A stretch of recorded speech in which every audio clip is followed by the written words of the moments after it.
Saiu uma notícia hoje, falei mais cedo, tem outra notícia do Nicola hoje aqui. É ela. Espero que seja mentira. Ou não, vamos falar disso. Eu tenho certeza que eu vou tomar. Eu não sei a opinião do Rafa ainda. Mas eu vou tomar. Mas vamos à notícia.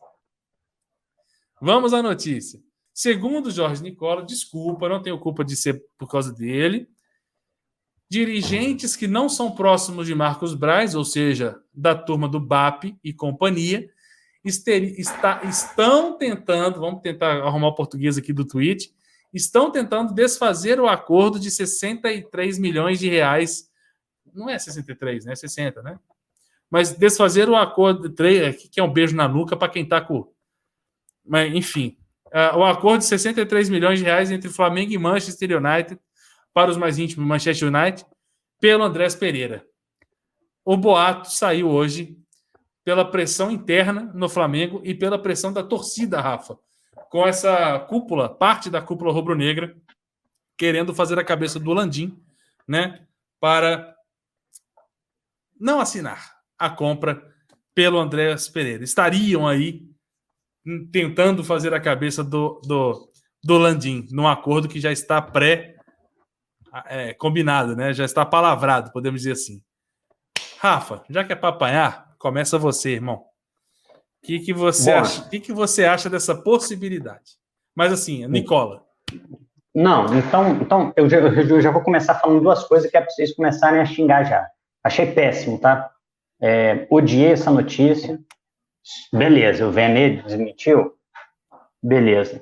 Mas eu vou comentar mesmo assim, porque é uma coisa que que é uma possibilidade, tá? E é do Nicola, é verdade, vocês fiquem à vontade para confiar ou não no Nicola. Eu não confio, mas ele, de vez em quando, ele está acertando um ou outro aí. Espero que não acerte essa e vou explicar por quê, galera. Tem muita gente que acha que o que aconteceu na final da Libertadores impede a contratação do Andréas. O Bigode, por exemplo, acha isso. Eu já até citei isso aqui. Ele acha que um jogador que carrega um fardo tão pesado, que carrega uma mancha tão grande, é um investimento ruim de dinheiro. Você poderia contratar um novo jogador que começaria uma história do zero no Flamengo sem ter que carregar essa mancha e ser tão difícil de ser aceito novamente pela torcida do Flamengo. Isso faz sentido. Mas eu não concordo. Nem eu, nem o Arthur. A gente até conversou sobre isso. Eu acho que sim, o Flamengo pode fazer um contrato com o Andrés, e acho que principalmente se estiver pagando um preço razoável, que não foi o que aconteceu, tá? Então, eu não discordo da contratação em si, eu discordo dos valores. Mas você pode discordar por qualquer motivo. O que eu acho que o torcedor não deve fazer? Comemorar esse tipo de situação. Eu acho que esse tipo de situação mostra falhas estruturais, caso isso esteja realmente acontecendo, demonstra falhas estruturais muito grandes dentro do Flamengo. Porque vocês vejam, você tem um vice-presidente de futebol que, teoricamente, é o cara encarregado de fazer essas contratações, tá? Ele, juntamente com o Spindle, ele sai, ele viaja, falando em nome do Flamengo. Ele está fazendo contratos e contatos em nome do Flamengo, com um orçamento definido, com aval da presidência. Ele fecha um acordo. E aí, de repente, uma ala política do Flamengo que não concorda com a contratação em si, e existe também uma rixa que a gente conhece entre Ninho do Urubu e Gávea, tentar interferir nesse contrato e desfazer algo que a pessoa que foi apontada pelo Flamengo como alguém que deva conduzir os contratos fez. Cara, eu acho que isso é errado em níveis absurdos, independente de você gostar ou não da contratação do Andrés, mas a forma, você romper um contrato ou não assinar algo que já está apalavrado depois que o vice-presidente do Flamengo fechou, para mim, tá, isso cria uma rusga, para mim, insolúvel, tá? Eu não vejo condições de um vice-presidente de futebol continuar depois de uma situação dessa. Eu acho que ele perde totalmente o respaldo, eu acho que ele perde até a possibilidade de negociar novamente. Eu acho que isso mostra uma desorganização muito grande do Flamengo. Qualquer clube de futebol que se preza deve ter um profissional capacitado pronto para fazer as contratações dos jogadores de acordo com o orçamento que ele possui. Esses atos não podem ser revisados, e se foi mesmo a turma do BAP, o BAP é presidente do Conselho de Administração do Flamengo. Ele não é presidente, ele não é uma autoridade superior ao Brás, ele nem é vice-presidente de pasta nenhuma mais. Eu acho que ele era Relações Exteriores, não me lembro bem. Quase certeza que era Relações Exteriores. E eu acho que, de certa forma, isso até mancha o nome do Flamengo com possíveis novos negociantes, porque você você faz todas as tratativas com o clube, age de boa fé, estabelece os valores, tempo de contrato, faz um contrato todo certinho, e aí o clube pode cobrar. Você pode achar que eles cobraram caro pelo Andrés, mas a gente tem a opção de pagar ou não. Então, se o Flamengo resolveu pagar, é porque entendeu que aquele preço era justo, de alguma forma. E aí, depois de tudo isso, vem uma palavra de um grupo político de dentro do Flamengo para desfazer esse contrato. Eu espero muito que isso não seja verdade, eu gostaria muito que isso não fosse, que isso fosse uma barrigada daquelas do Nicola, porque se for verdade, para mim, isso prova ainda mais como o Flamengo está entregue, como o Flamengo está desorganizado, como tem muito cacique para pouco índio dentro do Flamengo e como tem gente de fora querendo interferir no futebol. Eu não estava nem lendo aqui Opa, tá vendo alguém falando que eu estou passando pano.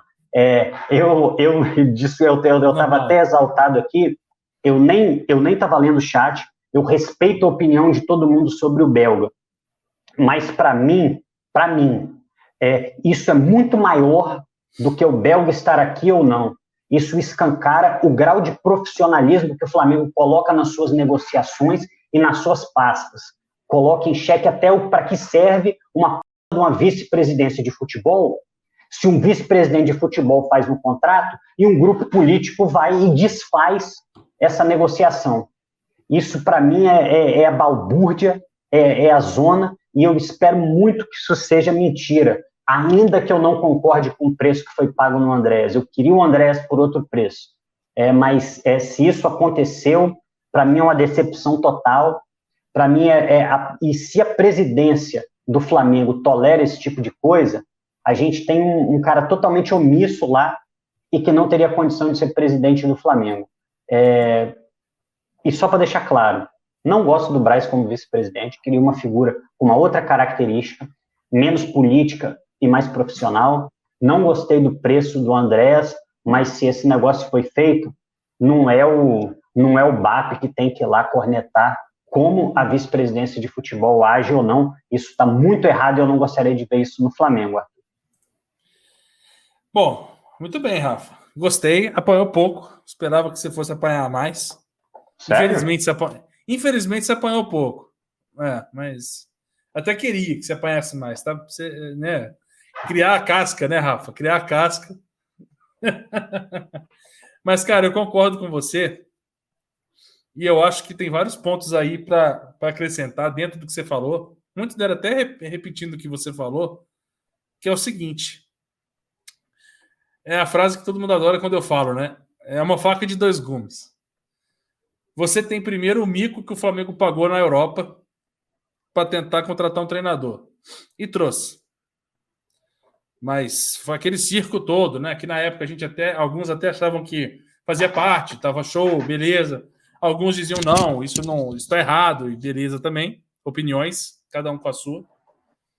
E aí, a gente entra numa sinuca de bico que é a seguinte: quando o Flamengo, se isso acontecer de fato, e o que eu acredito que não vai acontecer e espero também que não aconteça, também já falei várias vezes e repito, gostaria da contratação do Andrés Pereira, mas eu sou totalmente contra esse valor, eu acho absurdo esse valor. Absurdo esse valor. Então, assim, se isso acontecesse, o Flamengo, ele se mancha na Europa, assim, para sempre, mas principalmente não só com a Europa, porque se a gente for pensar em Europa, o que o diretor do Manchester United pensa, o presidente do Manchester United pensa, o que os dirigentes europeus pensam do futebol sul-americano, na boa, eu estou cagando para eles. Até porque eles estão cagando ainda mais para nós. Então, eu acho que isso, assim, a gente já entendeu que o Vene desmentiu a notícia, galera. Calma, a gente só está debatendo, porque às 8h30 ainda não tinha desmentido essa notícia. Mas, calma, torcedores. Mas, assim, o que me importa na Europa não são os dirigentes dos clubes. Até porque eu não quero que o Flamengo vá toda hora lá. Seria. Mas eu não quero que o Flamengo vá toda hora para a Europa bater na porta para tentar contratar. Até porque não dá para bater de frente com a moeda dos caras, com a nossa. Mas a gente queima o filme com os jogadores que estão no futebol europeu. É aí que mora o meu medo. É tipo assim, qualquer jogador que esteja na Europa e o Flamengo queira contratar por empréstimo, por exemplo, e aí, pô, vou tentar contratar você por empréstimo, mas no final a gente compra, o cara vai falar, pô, aí se fizer uma coisa lá, os caras não vão comprar mais. E aí? Eu acho que tira um pouco do tesão do cara da Europa vir para o Flamengo, como a gente conseguiu fazer com Rafinha, Felipe Luiz, Gerson, Pedro. Então, pô, mas não acho... Quando eu falo mancha, André, não estou dizendo que, tipo assim, nossa, vai fazer isso, agora nunca mais a gente vai conseguir trazer um jogador da Europa. Óbvio, não estou falando isso. Mas não deixa de ser um ponto negativo. Não deixa de ser 1% negativo. E de 1 para 100, faltam 99. Entendeu? Então, pô, se a gente consegue cometer 1% disso, a gente consegue cometer 2, 3, 4, 5, até um dia chegar a esse 100. Aí que mora esse perigo, na minha opinião. Mas a perder de vista o futuro aí para essa situação. Eu acho que o Flamengo poderia, se realmente estiver pensando melhor agora, né? Eu vejo 2 pontos que eu sou contra. O primeiro, do Marcos Braz e do Spindle, obviamente com o aval do presidente, irem até lá e acertar isso. Né? Foi até lá com o aval do presidente, porque não, se foi sem o aval do presidente, tá tudo errado, né? Para por aí. Mas se chegou lá com o aval do cara e apalavrou isso, irmão, faz. Faz. Entendeu? Assume a bronca, irmão. Agora, tu vai cancelar, liga pro Celso Russomano, irmão. Liga pro Celso Russomano, leva ele lá para Londres, para Inglaterra, para PQP, e fala, ó, comprei o produto, tenho 7 dias para pensar, né? O produto veio com defeito, apresentou uma falha, e eu gostaria de exercer o meu direito da devolução. Então, meu parceiro, que seja feita dessa maneira aí. Mas, na minha opinião, já está comprado, já está pago. Pago não, né? Mas já está tudo certo. Essa notícia eu também acho... Não sou o Vene Casagrande, mas... Nem quero ser, mas... Para mim também não procede. Então... Seja o que Deus quiser, né, Rafa? O grande lema dessa história agora, a partir de hoje, né? A partir de hoje, não. A partir do dia que o Andrés for anunciado oficialmente como reforço do Flamengo, contratado ele tá para fazer valer essa grana que está sendo paga aí, nessa grande fortuna por Andrés Pereira. Rafa, você acha que um dia se pagará esses 63 milhões de reais? Nossa. Cara, a tônica é essa, né, cara? Mesmo nós aqui, eu e você, nós falamos isso na live. E é que a gente não acha que, apesar do tamanho do erro que ele teve na Libertadores, isso não inviabiliza o jogador. Só que o preço foi exorbitante. E aí depois a gente ficou sabendo que no cálculo do valor do Andrés Pereira, entrou uma questão de marketing do Flamengo, tirar um jogador do Manchester United, e isso faria com que o nome do Flamengo fosse citado e tal. Então, talvez ele tenha sido comprado, talvez não, ele foi comprado até com um pouco além do valor do que ele realmente teria a partir de tudo que aconteceu aqui. Eu não sei se ele vai se recuperar de alguma forma. Agora, eu acho que a partir do momento que ele é um jogador do Flamengo, nós temos que aprender a calibrar as nossas expectativas e talvez deixar de lado um pouco as nossas mágoas. O cara é jogador do Flamengo.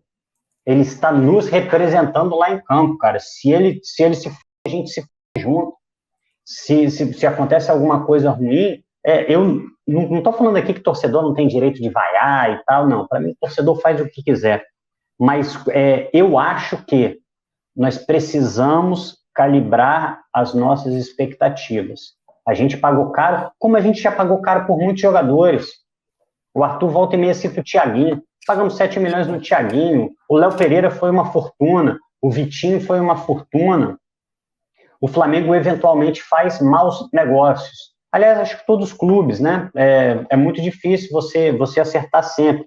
Acho que só o Flamengo em 2019 que conseguiu acertar em todas as contratações que fez. Todo mundo entrou, todo mundo encaixou e o time voou. Mas fora isso, eu acho muito difícil. Então a gente vai ter que esperar o Andrés chegar, que ele tenha um pouco mais de frieza e um pouco mais de cabeça. Ele também não pode entrar nessa, que de alguma forma ele tem que compensar a torcida. Ele tem que jogar bem, conseguir ser um bom volante, que eu acho que em alguns momentos ele conseguiu ser no ano passado, logo que ele chegou. Nesse momento, não acho que ele é titular do Flamengo. Acho que o João Gomes está jogando mais que ele, com uma margem bem folgada. Mas aí aquilo que eu falei aqui, que o Paulo Souza falou, é competitividade. Ele vai ter que competir dentro do elenco e ele vai ter que recuperar a posição dele. Eu não espero nada além disso. Acho difícil ele justificar esse valor e acho difícil uma revenda que possa recuperar. Talvez diminuir um pouco esse prejuízo financeiro, mas o Flamengo certamente comprou pensando no retorno esportivo, até porque não é um jogador tão jovem mais, não é velho, mas também não é jovem, jogador de 26 anos, vai ter contrato de 5 anos com o Flamengo, o contrato termina aos 31, mas eu acho que é um jogador que pode ser útil, não acho que foi um bom negócio, mas a partir do momento que houve um negócio, eu vou torcer para ele. Acho, por exemplo, que o Thiago Maia acabou sendo um negócio melhor, pesando o custo-benefício. Inclusive, esse ano, o Thiago... mas esse ano, pelo que eu vi esse ano, inclusive foi uma infelicidade danada o Thiago Maia ter essa lesão, porque eu acho que ele estava melhor. Não me surpreenderia ver um Thiago Maia e João Gomes, por exemplo, ainda que o João Gomes, eu tenha visto o João Gomes jogar mais pelo lado esquerdo. Não me surpreenderia ver esses dois jogadores. Mas, para mim, a tônica é essa, meu irmão. O cara é do Flamengo e eu estou fechado com ele, não só com ele, cara. Tem vários jogadores que eu acho que não deveriam estar aqui. O Léo Pereira, o René, vários jogadores. O Rodinei, até então, eu não achava, hoje eu acho que ele tem que ser titular. Então, o futebol é dinâmico. Vamos torcer para o Andrés Pereira conseguir se recuperar de alguma forma e ser útil dentro do elenco. Mas eu sei que é um tema muito sensível para muita gente, vem a lembrança da Libertadores e é mesmo. Eu entendo quem está com raiva, pode me chamar de passador de pano aí, mas eu espero que o Andrés consiga jogar bem.